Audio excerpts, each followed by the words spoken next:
बिस्मिल्लाहिर्रहमानिर्रहीम बिस्मिल्लाहिर्रहमानिर्रहीम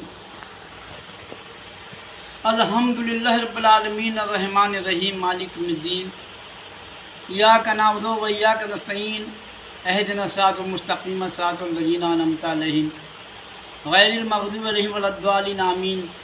बिस्मिल्लाहिर्रहमानिर्रहीम। अस्सलामु अलैकुम रहमतुल्लाहि व बरकातहू।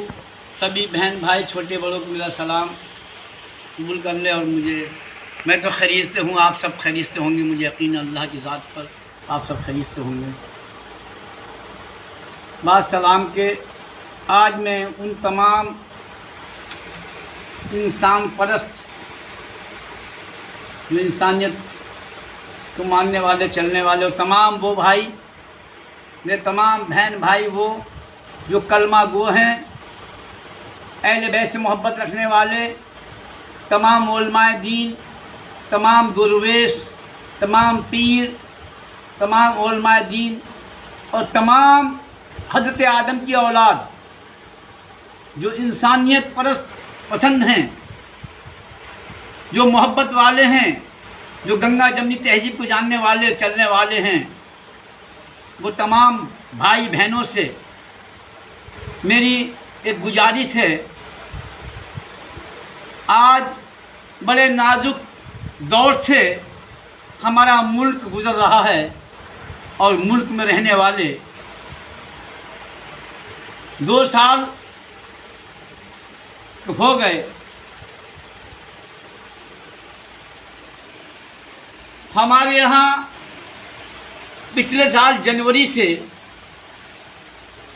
ये बीमारी आना शुरू हुई, दिसंबर से, और आज तक ये बीमारी ख़त्म नहीं हुई। बहुत बड़ा मामला, बहुत ही बड़ा परेशानी का सामना आज हमारा मुल्क में रहने वाले कर रहे हैं। पिछले साल था, लेकिन इस साल उससे ज़्यादा।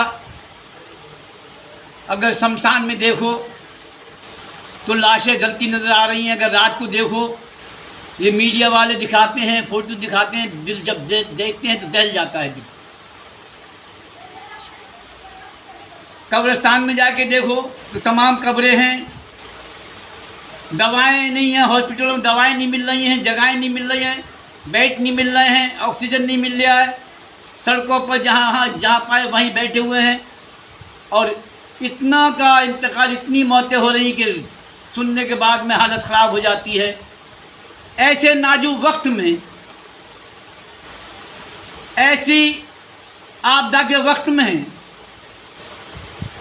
ऐसे अजाब के वक्त में कुछ लोग उन्हें नफ़रत फैलाने की तनख्वाह दी जा रही है। वो तरह तरह की बातें करते हैं। कभी हमारे देश के महान महात्मा जी, गांधी महात्मा जी को गालियाँ दी जाती हैं, उसे गद्दार बताया जाता है। कभी राष्ट्रपति अब्दुल कलाम के बारे में गाली दी जाती है, बुरा भला कहा जाता है। कभी इस्लाम को मानने वालों को गाली दी जाती है, बहुत बुरा भला कहा जाता है। चलता रहा। अब उसने उतना जालिम है कि उसका नाम लेना भी अच्छा नहीं लगता, लेकिन लेना पड़ता है। और वो अकेला नहीं है, उसके साथ में पूरा ग्रुप है। नरसिंहानंद, उसे सरस्वती ना कहा जाए क्योंकि एक बहुत बड़ी देवी का नाम है सरस्वती, इसलिए नरसिंहानंद जो गद्दार वतन है, गद्दार मुल्क है, गद्दार इंसानियत है, उसने दिल्ली के अंदर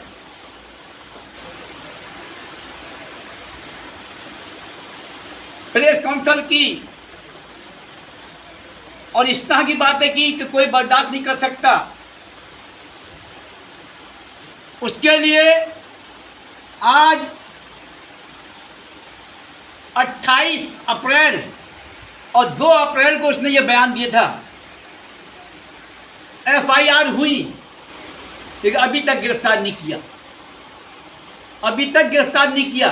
सुनो हमारे भाई और बहनों, सुन लो गौर से, मैं ये बात जो कहने जा रहा हूँ इस पर गौर करें और अमल करें। जो कहने जा रहा हूँ इस पर अमल करें और गौर करें। मेरे तमाम सगे कलमा गो भाई बहनों और तमाम हज़रत आदम की तरफ जो इंसानियत वाले हैं हमारे वो भाई बहन, गौर से सुन लें। 26 दिन हो गए प्रेस क्लब में उसने प्रेस कॉन्फ्रेंस की और इतना ऐसा कहा कि हम सोच भी नहीं सकते, हम दोबारा रिपीट कर भी नहीं सकते कि हमारा ईमान का मसला है, तमाम मोमिनों के ईमान का मसला है, इसलिए हम रिपीट नहीं कर सकते। ये अल्लाह सब देख रहे हैं, अल्लाह सब करेगा। उसने जब कहा तो हुकूमत को चाहिए था, ये देश तोड़ने वाला मसला है, उसने गांधी जी को बुरा भला कहा, जबकि तमाम नेता, तमाम पॉलिटिशियन, तमाम बड़े बड़े नेता, तमाम कांग्रेस वाले उनकी दुहाई देते हैं। अगर कहीं होता है तो उनकी समाधि पे जाते हैं, कोई भी होता है जन्मदिन मनाते हैं, सब कुछ करते हैं, बाबू को महान मानते हैं। लेकिन उसने जो गद्दार, उसने क्या कहा, वो गद्दार था, सबसे पहला गद्दार, सबसे पहला आतंकी, पहला गद्दार वो था। और गोडसे ने उनका वध किया, वो हमारा भगवान है, हम उसकी पूजा करते हैं, ऐसा कहा। और अभी तक गिरफ्तार नहीं हुआ नबी की शान में, जबकि उसे 2 घंटे भी नहीं दिए जाते और मशीनरी हरकत में आ जाती, सरकारी मशीनरी पुलिस हरकत में आ जाती, लेकिन नहीं आई, अभी तक गिरफ्तार नहीं किया।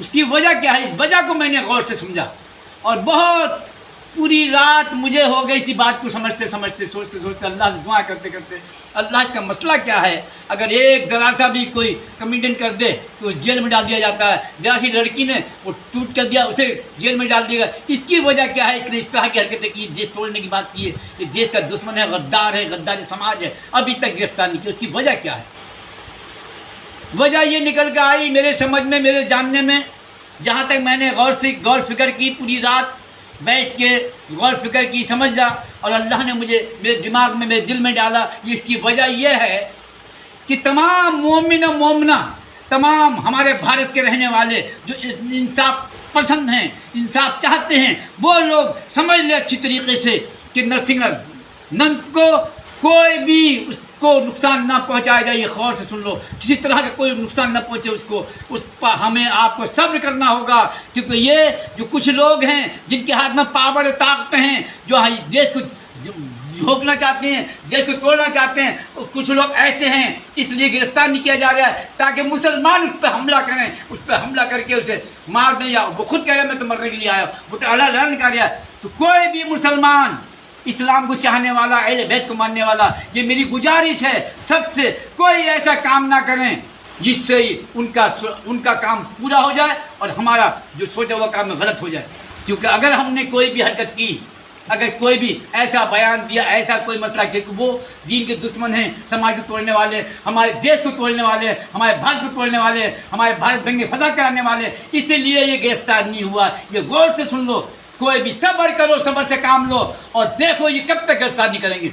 हम दबाव डालेंगे गवर्नमेंट पे, हम दबाव डालेंगे, हम दुआओं के ज़रिए से, हम अखलाक के ज़रिए से, हम लोगों की खिदमत के ज़रिए से, हम खिदमतें करेंगे लोगों की, हम दुआएं करेंगे, हम सब्र करेंगे। और सब्र करने वाले अल्लाह साथ है। जब रसूल पाक को जब बुरा भला कहा अबू जहल ने, तो अब रसूल पाक ने नहीं कहा, अल्लाह ने उसका जवाब दिया, तेरे हाथ टूटने से पहले जिसने भी बुरा कहा अल्लाह ने उसका जवाब दिया। आज भी अल्लाह जवाब देगा। हमें सब्र से काम, इनके जो मंसूबे हैं उसे हम पूरा नहीं होने देंगे, क्योंकि इनका गिरफ्तारी ना करने का मतलब ही है, इनका मकसद यही है गिरफ्तार ना करने का कि देश में ये खूब आगे बढ़ता चला जा रहा है। इतने बुरे लफ्ज़ इस्तेमाल करता है, वो सभी के लिए करता है, सभी समाज के लिए करता है कि आप सुन नहीं सकते।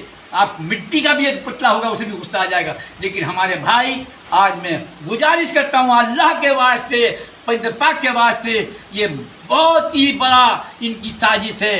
इस देश को बचा लो, इंसानियत को बचा लो, गंगा जमनी तहजीब को बचा लो।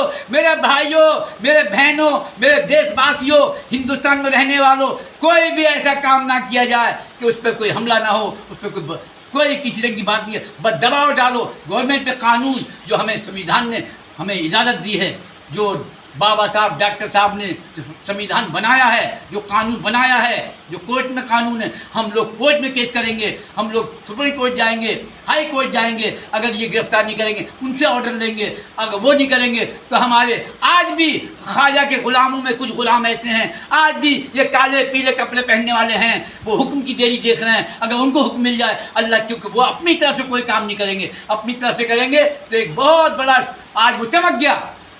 अगर हमारे मुफ्ती सलमान साहब अजरी अगर ये बयान ना देते, देखिए वो हमारे भाई हैं, हम चाहते हैं सलमान साहब को, मुफ्ती सलमान अजरी साहब की हमारी दुआएं हैं कि अल्लाह उन्हें वली कामिल बना दे, और ऐसा वली बना दे, ऐसा इमाम बना दे, ऐसा तकवे वाला बना दे, ऐसा इल्म वाला बना दे, जिसके मुसल्ले पे आज हम नमाज़ पढ़ते हैं। हज़रत हनीफ इमाम हनीफ हमारे इमाम हैं, उनके मुकाम पर पहुंचा दे। हमारी दुआएं हैं मुफ्ती सलमान साहब से।